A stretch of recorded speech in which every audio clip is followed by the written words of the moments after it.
Hi friends, welcome back to the channel. కొత్త tech news మళ్ళీ మీ ముందుకు వచ్చాను. మన ఛానల్కి కొత్తగా వచ్చిన వాళ్ళైతే సబ్స్క్రైబ్ చేసుకోండి. ఇంకా లేట్ చేయకుండా వీడియోలోకి వెళ్ళిపోదాం. ఫస్ట్ న్యూస్ ట్రై నుండి. ట్రై అంటే telecom regulatory authority of India. Telecom operators ఉంటారు కదా, లైక్ జియో, ఎయిర్టెల్, బిఎస్ఎన్ఎల్, ఇలా వీళ్ళ యొక్క ఓన్ వెబ్సైట్స్ లో జియో స్పెషల్ కవరేజ్ మ్యాప్స్ అని ఇంక్లూడ్ చేయాలని మ్యాండేటరీ చేసింది. ఈ జియో స్పెషల్ కవరేజ్ మ్యాప్స్ ఏంటంటే ఒక స్పెసిఫిక్ ఏరియాలో నెట్వర్క్ ఎలా ఉందని తెలియజేసిద్ది.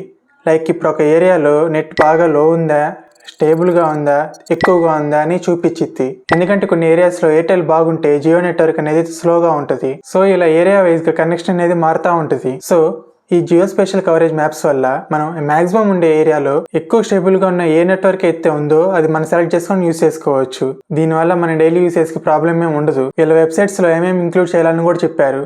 ఫస్ట్ వచ్చేసి సిగ్నల్ స్ట్రెంత్. ఆ ఏరియాలో -95 dBm. dBm అంటే డెసిబెల్ మిల్లీవాట్. ఈ డెసిబెల్ మిల్లీవాట్ దేనికంటే సిగ్నల్ స్ట్రెంత్ పవర్ ని మెజర్ చేయడానికి ఈ డెసిబెల్ మిల్లీవాట్ ని యూజ్ చేస్తాం. సో ఒక ఏరియాలో -95 dBm అని ఉంటే అది 2G కిందకు వస్తుంది. అదే -99 dBm ఉంటే అది 3G కిందకు వస్తుంది. సపోజ్ అది -110 కన్నా ఎక్కువ ఉంటే అది 4G or 5G network support చేస్తుందని అర్థం. సో ఇలా ఏరియా వైజ్ గా స్ట్రెంత్ ని మెజర్ చేసి ఆ dBm ప్రకారం ఆ ఏరియాలో ఆ నెట్వర్క్ ఉందని మనం మెన్షన్ చేయాలి. ఇంకోటి సెర్చ్ ఫంక్షనాలిటీ. మన సిటీ నేమ్ కానీ మన డిస్ట్రిక్ట్ నేమ్ కానీ ఎంటర్ చేస్తే ఆ ఏరియాలో ఏ నెట్వర్క్ సర్వీస్ ప్రొవైడర్ ఉందో కూడా చూసుకోవచ్చు. సో ట్రై అనేది ఈ ఫీచర్స్తో వాళ్ళ ఓన్ వెబ్సైట్స్లో ప్రతి మంత్ అప్డేట్ చేయాలని మ్యాండేటరీ చేసింది. దీనివల్ల యూజర్స్కి మన లాంటి వాళ్ళకైతే బెనిఫిటే, కానీ కంపెనీస్కి మాత్రం ఇది లాసే. ఎందుకంటే మనం ఒక ఏరియాలో ఏ నెట్వర్క్ అయితే ఎక్కువ ఉందో అదే తీసుకుంటాం. దానివల్ల ఇంకో నెట్వర్క్ అనేది లాస్ వస్తుంది. సో ఈ కంపెనీస్ని ఈ రూల్ ఫాలో అవుతాయో లేదో మాత్రం చూడాలి. నెక్స్ట్ న్యూస్ ఇన్స్టాగ్రామ్ నుండి. ఇన్స్టాగ్రామ్ కొత్త ఫీచర్స్ అయితే తీసుకొని వచ్చింది. వీటిలో ఫస్ట్ వచ్చేసి లైవ్ లొకేషన్ ఫీచర్ని యాడ్ చేసింది. మీరు మెసేజ్ చేసేటప్పుడు కింద ప్లస్ సింబల్ నొక్కితే పైన లొకేషన్ ఆప్షన్ ఉంటుంది. ఈ లైవ్ లొకేషన్ అనేది 1 hour వరకు వర్క్ అవుతుంది. దీనికి ఫార్వర్డ్ ఆప్షన్ ఉండదు. సో మీ లొకేషన్ అయితే సేఫ్ గానే ఉంటుంది. అండ్ మీరు ఫాలో అవుతున్న వాళ్ళకి నిక్ నేమ్ కూడా యాడ్ చేసుకోవచ్చు. ఈ నిక్ నేమ్ అనేది కేవలం మీ డిఎంస్ లోనే అప్డేట్ అవుతుంది, కానీ వాళ్ళ యూజర్ నేమ్ చేంజ్ అవ్వదు. అండ్ వేరే వాళ్ళకి మీ నిక్ నేమ్ అనేది కనిపించదు. అప్డేట్ చేసుకున్న వాళ్ళు అప్డేట్ చేసుకోండి.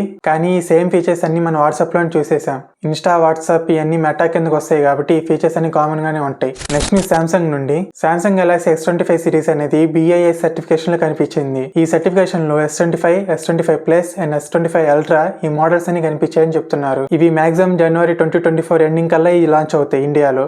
గెలాక్సీ S25 సిరీస్లో స్నాప్డ్రాగన్ 888 ప్రాసెసర్ని యూస్ చేస్తున్నారు. అండ్ దీనికి 6.2 AMOLED డిస్ప్లే ఉంటుంది. ప్లస్ 120Hz రిఫ్రెష్ రేట్ కూడా ఉంటుంది. ఛార్జింగ్ మాత్రం పెద్దగా పెంచలేదు. సేమ్ 25 వాట్ ఛార్జింగ్ ప్రొవైడ్ చేస్తున్నారు. కెమెరా అనేది యాజ్ యూజువల్ గా ట్రిపుల్ కెమెరా సెటప్ తో వస్తుంది. Wide, ultra wide and telephoto lens తో ప్రొవైడ్ చేస్తున్నారు.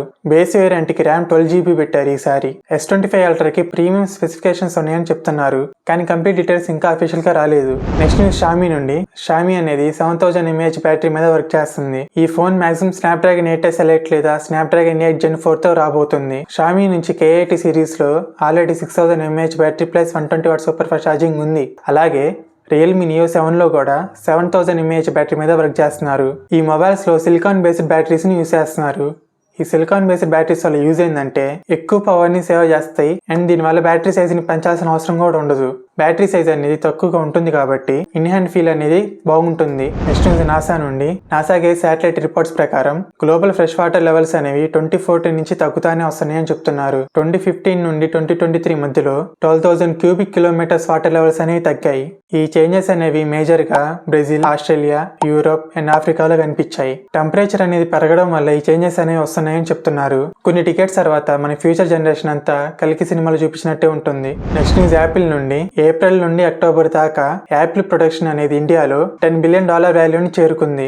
ఇది లాస్ట్ ఇయర్ తో కంపేర్ చేస్తే 37% పెరిగిందని చెప్తున్నారు. $7 బిలియన్ వాల్యూ చేసే ఐఫోన్స్ ని మన ఇండియా నుంచి ఎక్స్పోర్ట్ చేశారు. కేవలం అక్టోబర్ మంత్ లోనే $2 బిలియన్ వాల్యూ చేసే ఐఫోన్స్ ఎక్స్పోర్ట్ చేశారు. ఇది PLI స్కీమ్ వల్ల జరిగిందని ఐటీ మినిస్టర్ చెప్తున్నారు. Foxconn company 56% of the iPhones product చేస్తే టాటా కంపెనీ 30% షేర్ తో సెకండ్ ప్లేస్ లో ఉంది. అండ్ పెగట్రాన్ అనేది 14% తో థర్డ్ ప్లేస్ లో ఉంది. సో ఇది ఫ్రెండ్స్ వాళ్ళ టెక్ న్యూస్. వీడియో నచ్చినట్లయితే లైక్ చేయండి, షేర్ చేయండి, సబ్స్క్రైబ్ చేసుకోండి. మళ్ళీ నెక్స్ట్ వీడియోలో కలుద్దాం.